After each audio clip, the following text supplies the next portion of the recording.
Across the South Coast, live from Solent University, you're listening to Solent Sports News. Good afternoon, it's 1 o'clock. I'm Sam Morley and these are your Solent Sports News headlines. England kept their World Cup qualifying clean sheet streak alive after beating Serbia last night.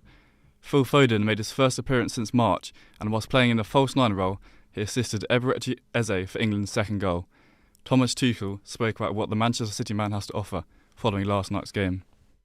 I had the idea several months ago, because I played against Phil in these kind of positions. I have the feeling in Premier League some years ago, and it was really, really tough. Everton and England goalkeeper Jordan Pickford has broken records this week. The 31-year-old keeper has now kept his 10th consecutive clean sheet for England and has not conceded in over 13 months. Pickford had this to say.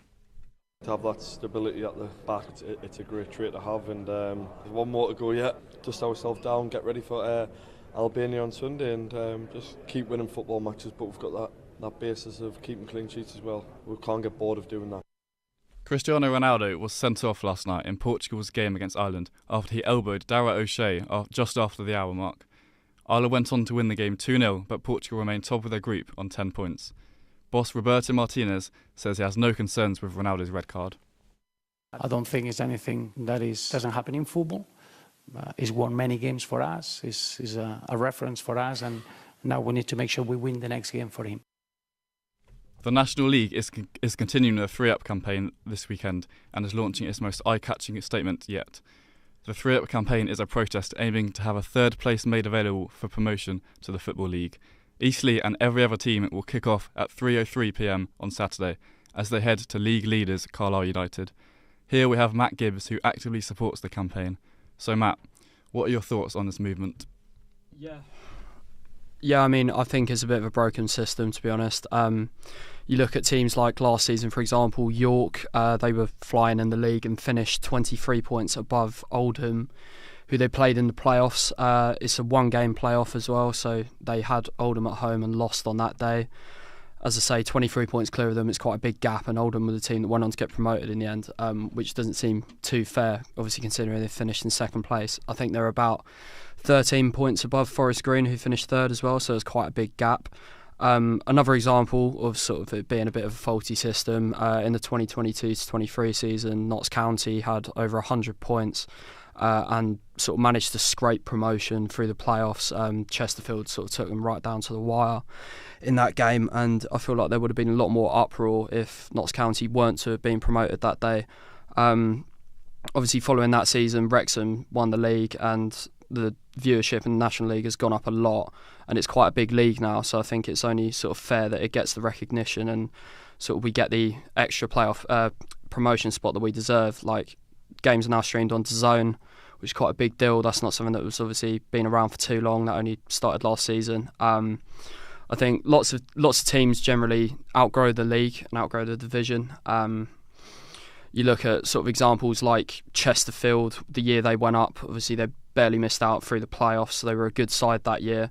And I feel like if there had been 3 promotion spots, it would have been pretty much guaranteed that they would have went up through the playoffs, and then they went and comfortably won the league the following season. Another example of that is Barnet, who won the league last year with ease. They're another team that outgrew it, and I think now you've got teams like Carlisle who've been relegated into the division. They're a big side, and I think like you look at teams like that, and it only seems fair that there is 3 teams that get promoted. There is a lot of big sides left in the National League now. You've got teams like, as I've obviously mentioned, Carlisle. You got like Southend, Rochdale. They're all teams that have had several years in the Football League.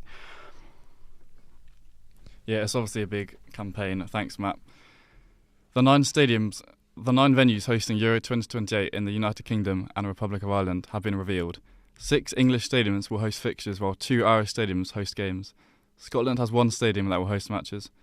The semi-finals and final will be held in London at Wembley Stadium. Ex-heavyweight world champion Joseph Parker has failed a drug test for cocaine. The Australian failed a drug test on the day of his fight against Fabio Wardley. Any ban for the 33-year-old would be handed to him by the British Board of Control and UK Anti-Doping. In boxing, Chris Eubank Sr. denies his claim that he was paid to attend his son's fight in April. Chris Eubank Jr. and Conor Benn will meet for a second time at the Tottenham Hotspur Stadium this weekend. This will be the fourth fight in the family, with their fathers Chris Eubank Sr. and Nigel Benn also fighting twice in the ring. Jake Paul is one step closer to his next boxing opponent, with Anthony Joshua in line to fight the problem child in December. Jake Paul was meant to fight Gervonta Davis in November, but it was cancelled after a lawsuit was filed against Davis. Eddie Hearn will decide whether a fight in December for Joshua is suitable. We've talked. I mean, if we're going to have a run out, I'd much rather have a run out with Jake Paul and just end that train. Do you know what I mean? But, you know, I'm not sure Jake Paul's that crazy. If he is, you never know. So maybe this week? This week we're going to decide whether we fight this year. F1 teams extend their commitment back to the F1 Academy. F1 Academy is their all-female championship that announced back in November 2022, with the inaugural season happening in 2023. Chris Mott believes the F1 Academy is important for the future of the sport. So Formula One Academy isn't necessarily about finding a driver to get to Formula One now, it's all about the future. That's all from us this hour. I'll be back at 2.